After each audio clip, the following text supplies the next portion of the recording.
Hello everyone, welcome to today's lecture. Today's is the last lecture of the chapter. Hope you have understood the chapter. Okay, did you go through all the reactions? You have to write all the reactions and learn. Now today's first topic is water of crystallization. You may take page number 69, water of crystallization. Now there is an activity. What is the activity? We will see. You have to take some crystals of blue vitriol. Okay, blue vitriol is copper sulfate. You may write there blue vitriol is equal to copper sulfate. This could be an objective question. What is the chemical name of blue vitriol? You could be asked this year also, next year also.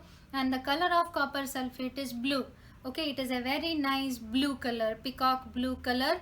Okay, and the solution looks very nice. That means it is a very good blue color.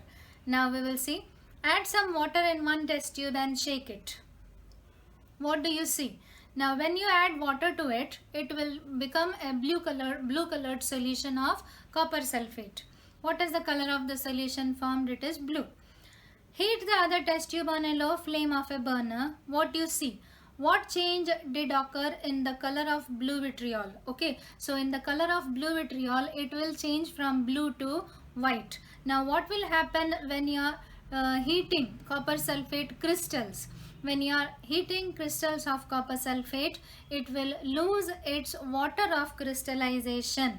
Okay, it will lose its water of crystallization and form plain copper sulfate, which is white. What did you see in the upper part of the test tube? In the upper part of the test tube, you will see water droplets. Okay, now we'll see what has been written there. The answers are there in the next paragraph. When the second test tube cools down, add some water in it and shake. What is the color of the resulting solution? What inference can be drawn from this observation? When you add water to it, it will turn blue. On heating, the crystalline structure of blue vitriol broke down. You may mark from there what are the things which are taking place during the reaction.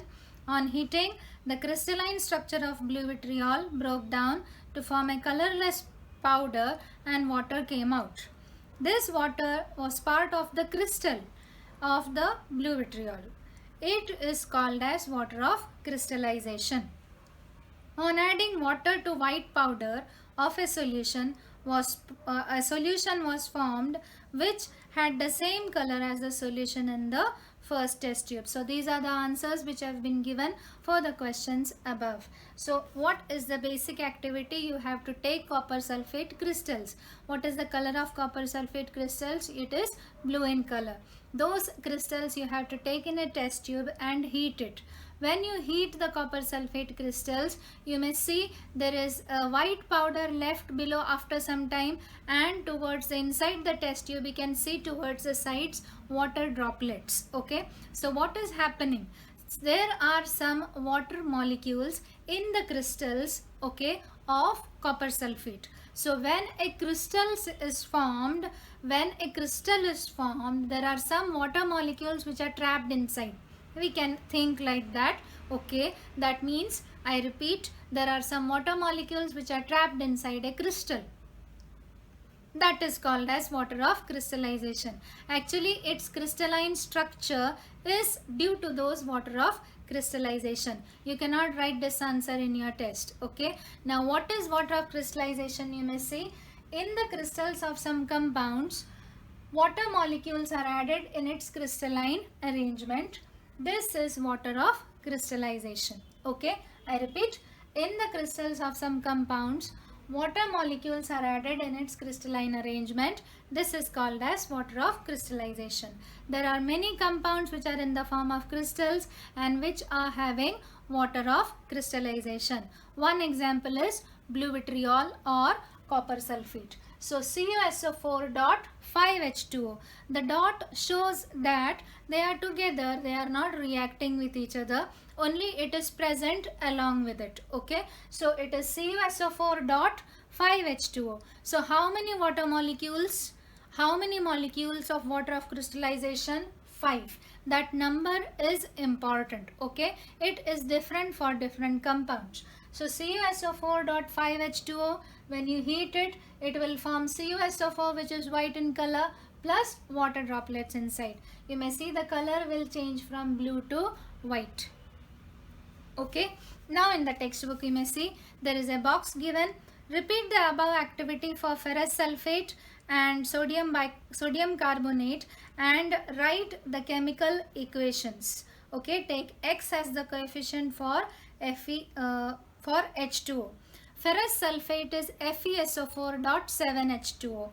FeSO4.7H2O will give FeSO4 plus 7H2O. Okay, and sodium carbonate is Na2CO3.10H2O. It will give Na2CO3 plus 10H2O. Okay, now this FeSO4 and sodium carbonate, they are white in color. FeSO4 will be whatever powder you will get back as the residue, it will be white in color. Now we will see apparatus. Try this question. Evaporating dish, Bunsen burner, tripod stand, wire gauze, etc. Similar to above apparatus given in 5.7. Chemical is alum. Take a small stone of alum in an evaporating dish and you have to heat it. Now what did you see in the dish? Okay, powdered alum. You will get the powdered alum in the dish. What is meant by puffed alum? You may write the answer. On heating alum, it loses water of crystallization, comma, it froths, F-R-O-T-H-S, froths and swells. This is called puffed alum. Okay. Now that means if you take alum inside an evaporating dish and if you are heating it, now what will happen? It will frothen up. म्हणजे थोड़ा face येतो. Okay. Okay. It froths up and it swells. You can write it swells. That is why it is said to be puffed alum. Okay. Basically, it is losing its water of crystallization. In the next paragraph, they have given the definition. Ionic compounds are crystalline in nature. These crystals are formed as a result of definite arrangement of ions. We know that. In the crystals of some compounds, water molecules are also included in this arrangement. This is water of crystallization. The water of crystallization is present in definite proportion. That means it is a very important point. The numbers which have been given, that is CuSO4.5H2O, that 5H2O is important. 5 is important because the number of water molecules which are present are in definite proportions. Okay. Now they have given some examples towards the left in blue box. The chemical formulas of those compounds could be asked. Crystalline blue vitriol, it is CuSO4.5H2O. Crystalline ferrous sulfate, it is called as green vitriol, FeSO4.7H2O. Crystalline washing soda, it is Na2CO3.10H2O. Crystalline alum is K2SO4.Al2SO4 thrice dot 24H2O. You have to learn the molecular formulas of this. It could be asked as a fill in the blank question, objective type question, or in match the pairs also. Now we will see what have been given towards the right hand side. Crystalline substances contain water of crystallization. The molecules of water of crystallization are part of the internal arrangement of the crystal.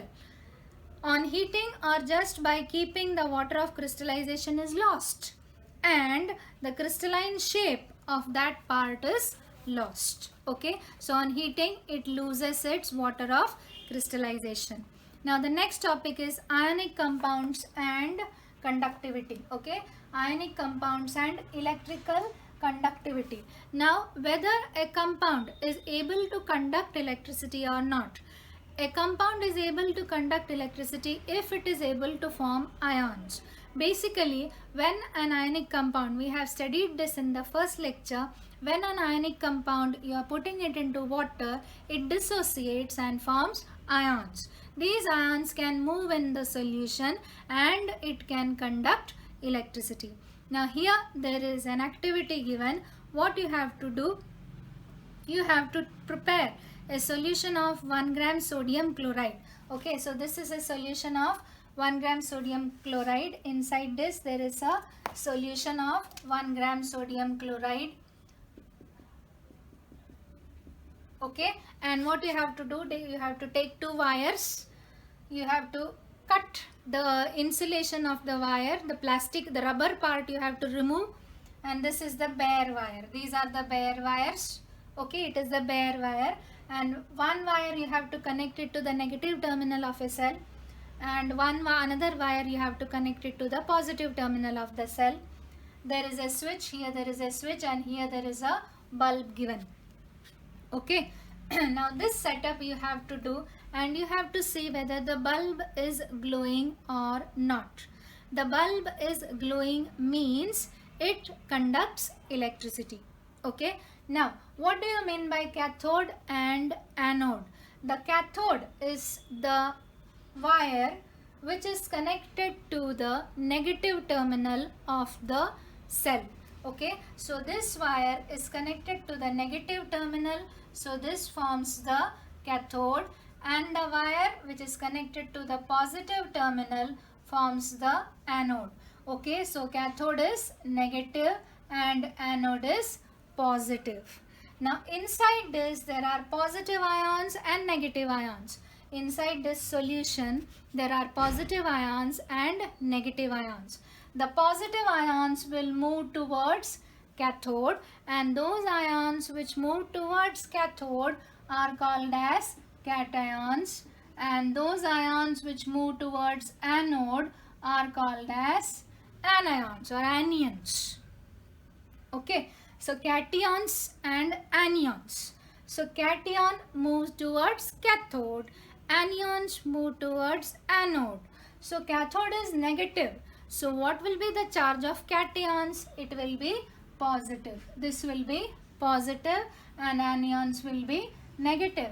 As they are negative, it will move towards positive, and as they are positive, it will move towards negative.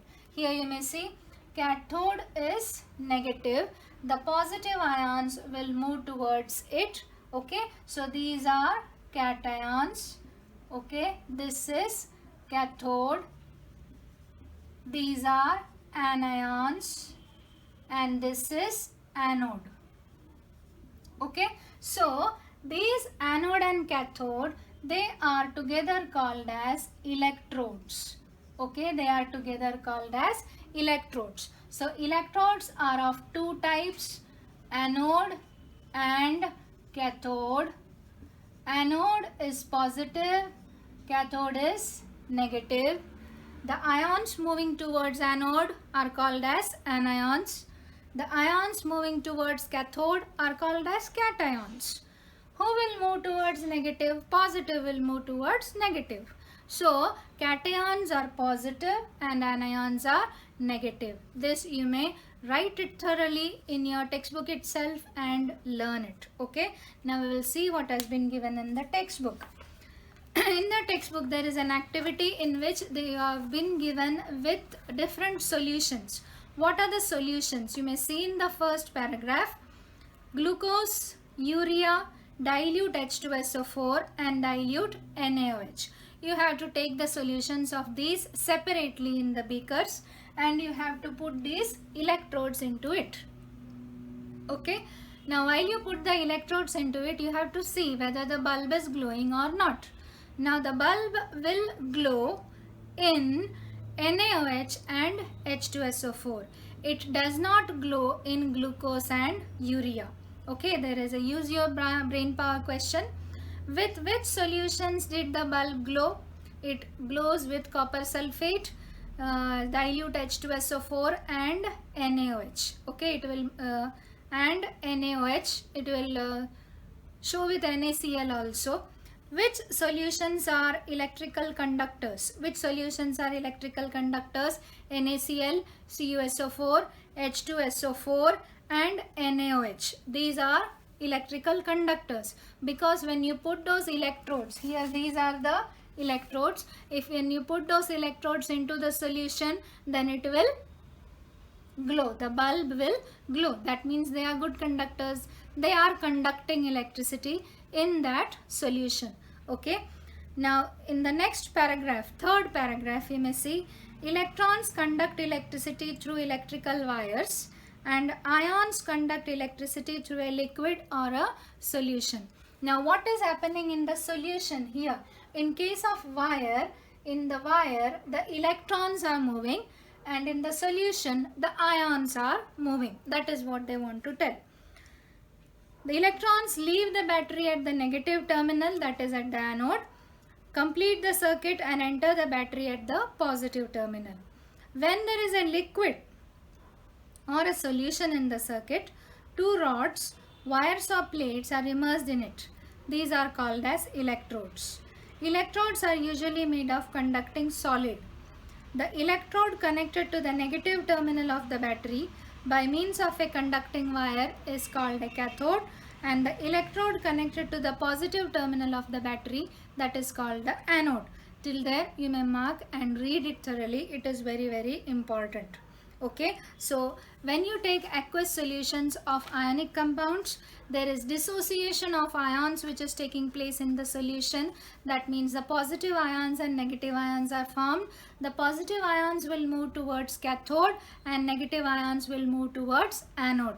That is what has been given in the next two paragraphs. Okay, till page number 71, first paragraph. Okay, and what is responsible for the conduction of electricity in this solution? That is the movement of ions. Which ions? Negative ions towards positive electrode and positive ions towards negative electrode. Okay, you may mark this much in your textbook. The next topic is electrolysis of copper sulfate. Now copper sulfate is a compound. It is an ionic compound made up of copper ions and sulfate ions. Now here the setup is, this is the vessel. Inside the vessel you are taking copper sulfate solution. Okay, inside the vessel you are taking copper sulfate solution. That copper sulfate will dissociate to form copper ions and sulfate ions and remain in the solution itself. Okay, now this is an electrode. It is a bar. It is an electrode which is made up of copper. It is connected to the positive terminal of the cell. Okay, it is connected to the positive terminal of the cell. So it is the positive electrode. It is the anode. Okay, it is the positive electrode. It is the anode. This electrode is made up of carbon. It is connected to the negative terminal of the cell. Okay, so it is the negative electrode, that is the cathode. Okay, this is the setup. I repeat, one electrode, it is made up of copper.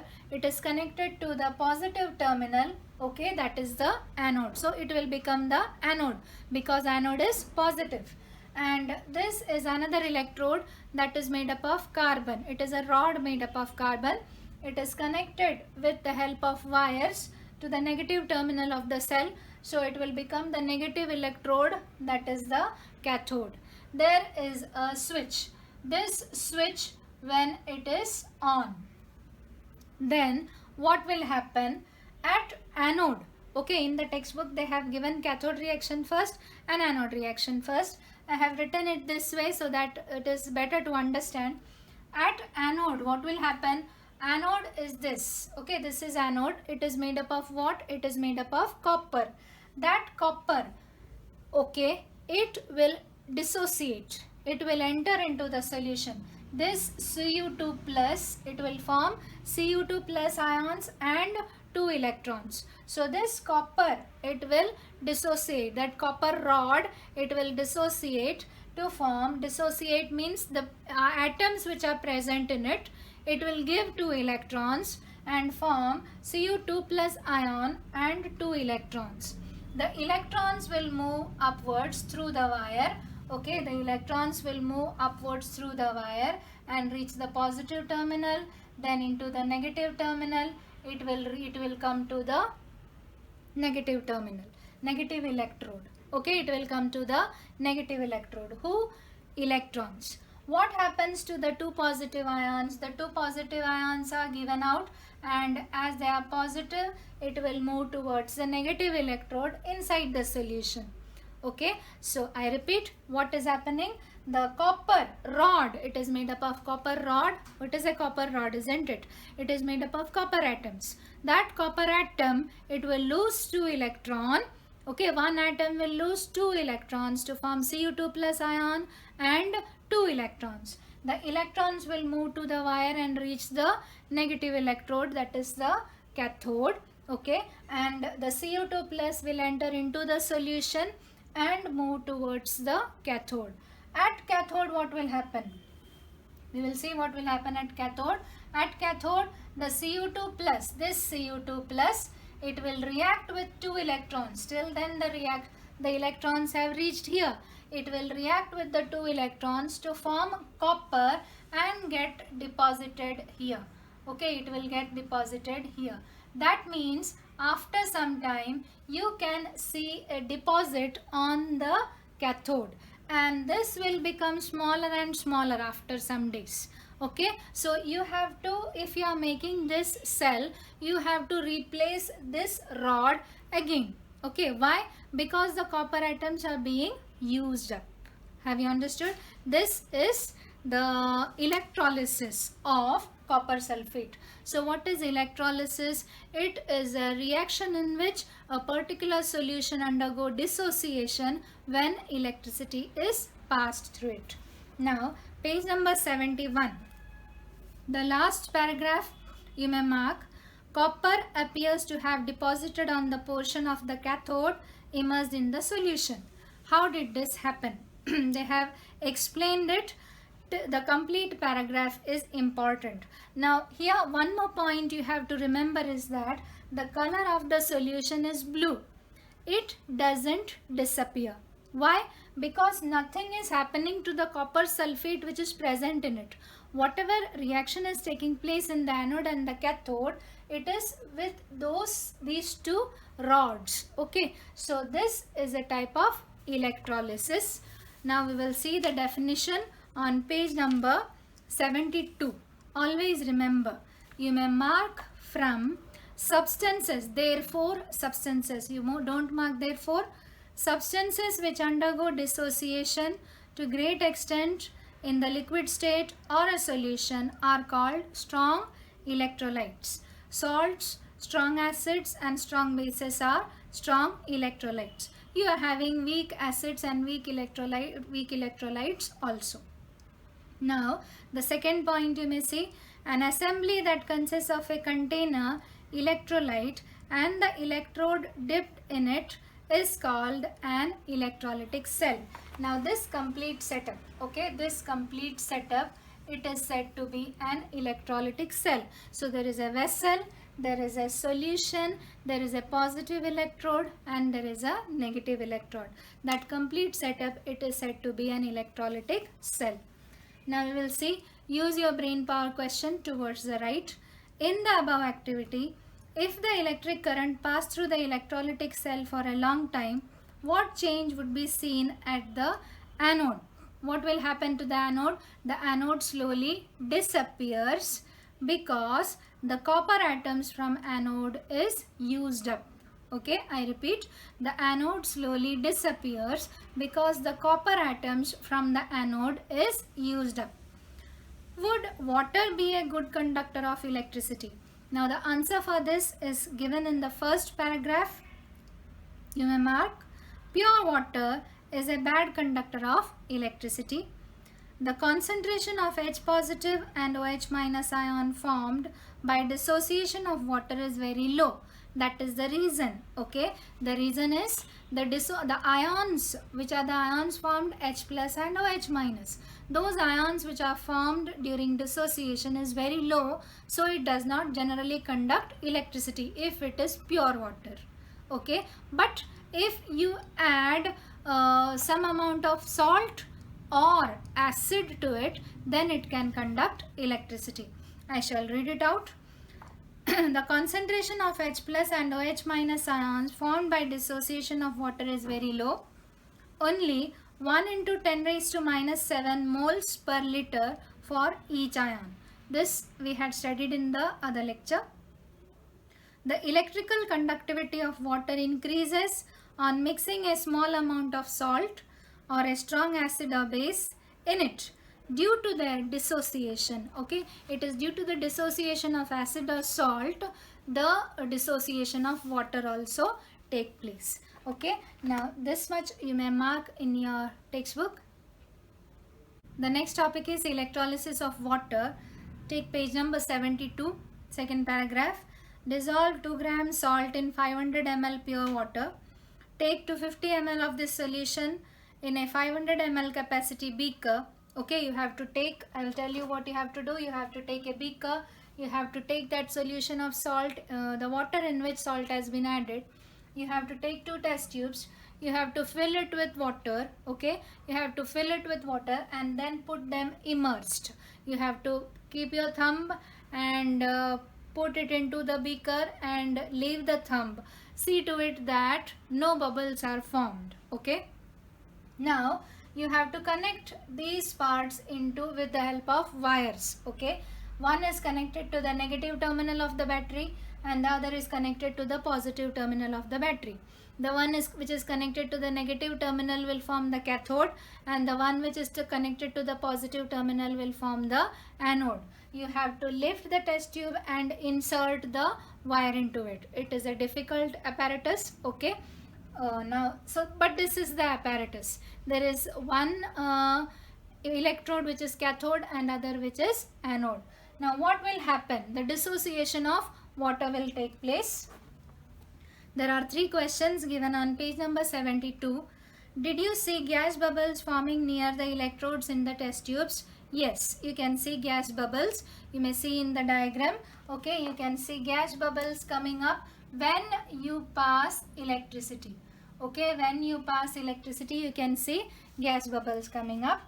Are these gases heavier or lighter than water? They are lighter than water. Okay, they are lighter than water. How did you understand they are lighter than water? They are moving upwards and getting collected at the top. Okay, next. Are the volumes of gases collected over the solution in the 2 test tubes the same or different? You may see from the diagram they are not different, they are not same, they are different.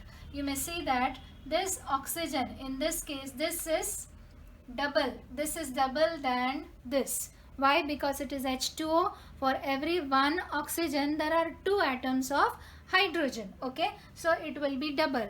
The answer has been given in the next paragraph on page number 73.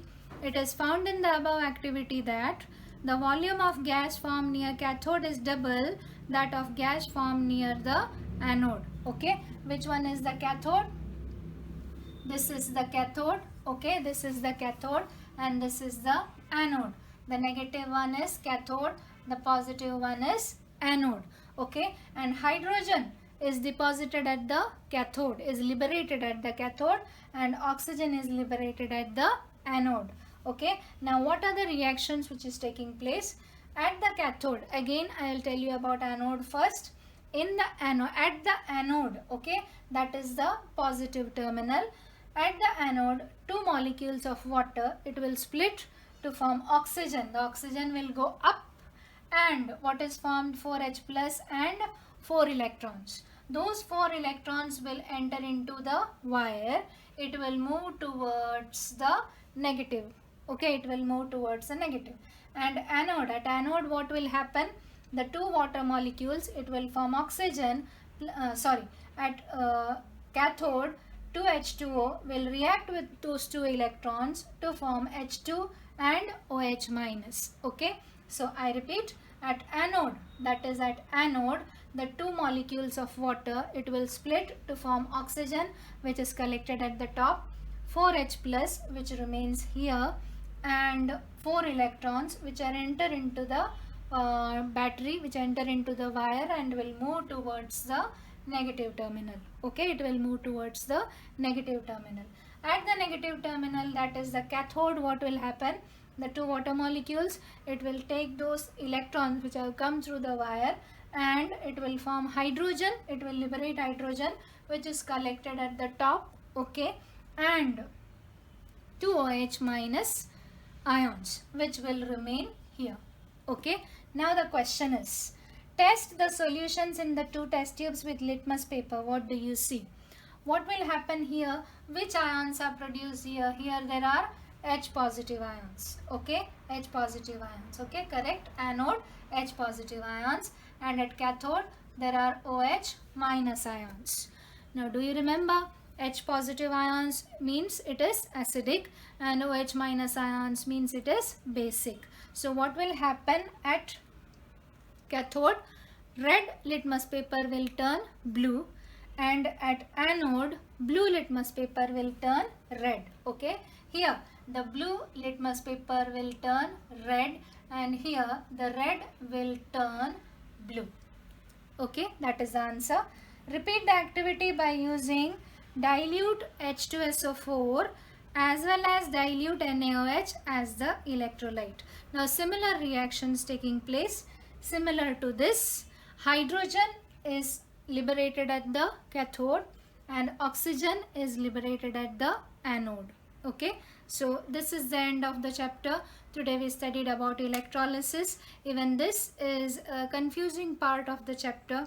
Basic thing you have to learn is the cathode reaction, the anode reaction, and the questions which are in between. They generally ask small questions from this part, especially electrolysis of copper sulfate and electrolysis of water. Now I'll show you a numerical in the exercise. Now I will show you one question, numerical question from the exercise, page number 74, question number 6. All of them are similar questions. Okay, you will be able to do it on your own. I will show you one of them. The question is, write down the concentration of each of the following solutions in gram per liter and moles per liter. Okay, so we had studied in the other lecture that there are two units. One is gram per liter and other is molarity. Molarity is same as mole per liter. Okay, so here question is 7.3 gram HCl in 100 ml solution. So they have given mass in grams as 7.3 grams and molecular weight you have to find out. Okay, if you are knowing the molecular weight, no problem. Otherwise you have to find it out. Molecular weight is H. H, 1 atom, so 1 into 1, atomic weight is 1. 35.5 is the atomic weight of chlorine into 1 atom of chlorine. Okay, do you remember we had studied this in chapter 4?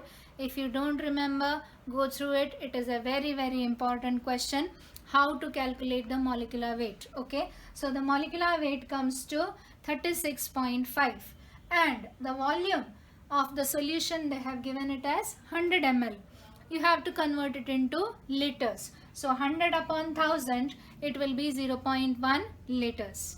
Now the first is what you have to find out, concentration in gram per liter.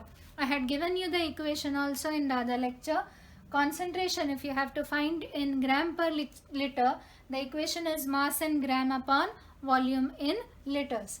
Mass in gram is 7.3, volume is 0.1.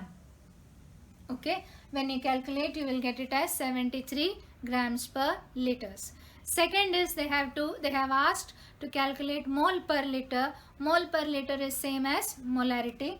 How will you calculate molarity? Molarity is equal to number of moles upon volume in liters. But here you don't know the number of moles. You have to calculate the number of moles. What is the equation to find out number of moles? Mass in grams upon molecular weight. How many mass in grams? 7.3. What is the molecular weight?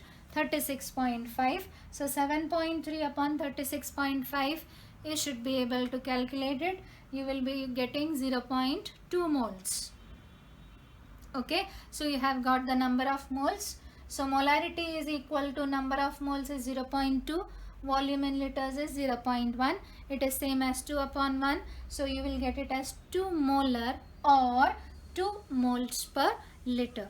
Similarly, you have to do all the other questions. Okay, the exercise of this chapter is very important. I will be telling you in the revision part which questions are important. Okay, if you haven't understood, if you're having any questions, you may ask. Thank you.